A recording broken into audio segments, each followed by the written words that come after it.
এই কোরবানি ঈদে একবার হলেও এইভাবে কলিজা ভুনাটা করে দেখবেন।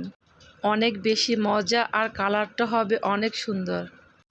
আসসালামু আলাইকুম, welcome to Sultana mini kitchen.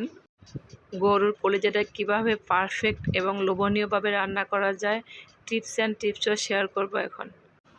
এখন একটা পাত্রে আমি আগে থেকে গরম পানি ফুটিয়ে রেখেছি। ফোটানো পানির ভিতরে এখন আমি কলিজাগুলো ছেড়ে দিচ্ছি। আর কলিজাগুলো দেখতে পাচ্ছেন আমি কীভাবে কেটে নিয়েছি। আর পানির পরিমাণটা অবশ্যই বেশি রাখবেন যাতে কলিজাগুলো ডুবে থাকে। আর গরম পানির ভিতরে কলিজাগুলো দেওয়ার সাথে সাথে ব্লাড বের হওয়া শুরু হচ্ছে। আর এই ব্লাডগুলো সহকারে যদি রান্না করেন আর দেখতেও কালচে হবে আর খেতে তেমন একটা ভালো লাগবে না। আর কলিজা রান্না করার সময় অবশ্যই এগুলো বয়েল করে নেবেন। এগুলো আমার বয়েল হয়ে গেছে, এখন আমি এগুলো ধুয়ে নিয়েছি। আর কলিজার উপরে যে আবরণ রয়েছে সেটা তুলে ফেলতে হবে, না হলে রান্নার সময় শক্ত হয়ে যাবে, এতে খেতে তেমন ভালো লাগবে না। আর এগুলো তুলে নেওয়াটা খুবই সহজ। এবার আমি কলিজাগুলোকে কিউব কিউব করে কেটে নিব। আর আপনারা আপনাদের পছন্দ মতো কেটে নেবেন।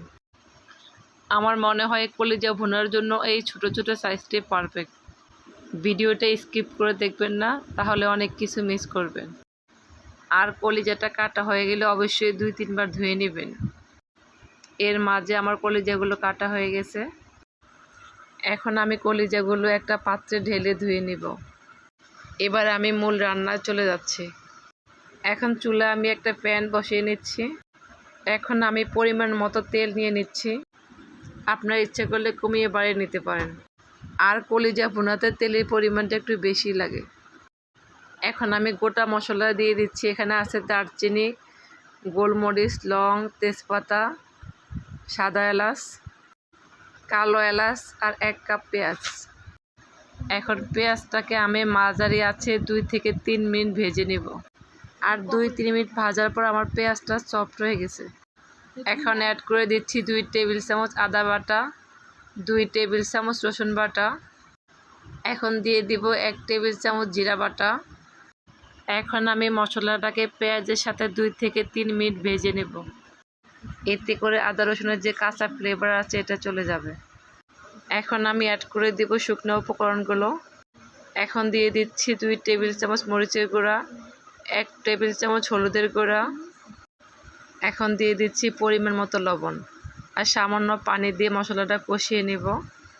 আর মশলাটা কষানোর সময় অবশ্যই চুলার আঁচটা মাঝারি আঁচে রাখবেন।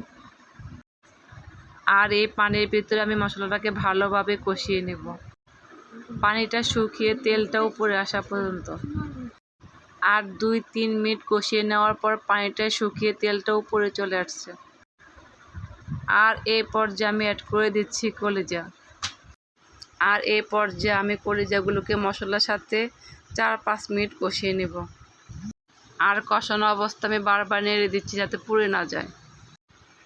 কিছুক্ষণ ভালোভাবে কষিয়ে নেওয়ার পর এখন আমি সেদ্ধ হওয়ার জন্য পরিমাণ মতো পানি দিয়ে দিচ্ছি। পানিটা অবশ্যই বুঝে দিবেন, কারণ কলিজা সেদ্ধ হতে বেশি সময় লাগে না। এখন আমি কলিজাগুলোকে ভালোভাবে নেড়ে চেড়ে ঢেকে দিচ্ছি। এর মাঝে আমি কয়েকবার ঢাকনা তুলে নেড়ে চেড়ে দিয়েছি। এখন আমি অ্যাড করে দিচ্ছি গরম মশলা। এই মশলা দেওয়ার পর আমি লো হিটে আরও 4 থেকে 5 মিনিট রান্না করে নেব। আর এই কলিজা ভুনাটা আরও লোভনীয় করার জন্য এখন আমি একটু পেঁয়াজ বেরেস্তা করে নেব। আর পেঁয়াজ বেরেস্তার জন্য চুলায় বসিয়ে দিলাম একটা প্যান। এখন দিয়ে দিচ্ছি পরিমাণ মতো তেল, দিয়ে দিচ্ছি বড় সাইজের একটা পেঁয়াজ কুচি। আর এই পেঁয়াজটা এখন আমি মাঝারি আঁচে ভেজে নেব। আর পেঁয়াজ বেরেস্তার সময় চুলার হিটটা বাড়ানো যাবে না, এতে করে পেঁয়াজের কালারটা নষ্ট হয়ে যাবে। এর মাঝে আমার পেঁয়াজ বেরেস্তা হয়ে গেছে। এখন আমি কলিজা ভুনার ভিতর ঢেলে দিচ্ছি। আমি কিন্তু চুলা অফ করিনি, চুলাটা আমার লো হিটে ছিল।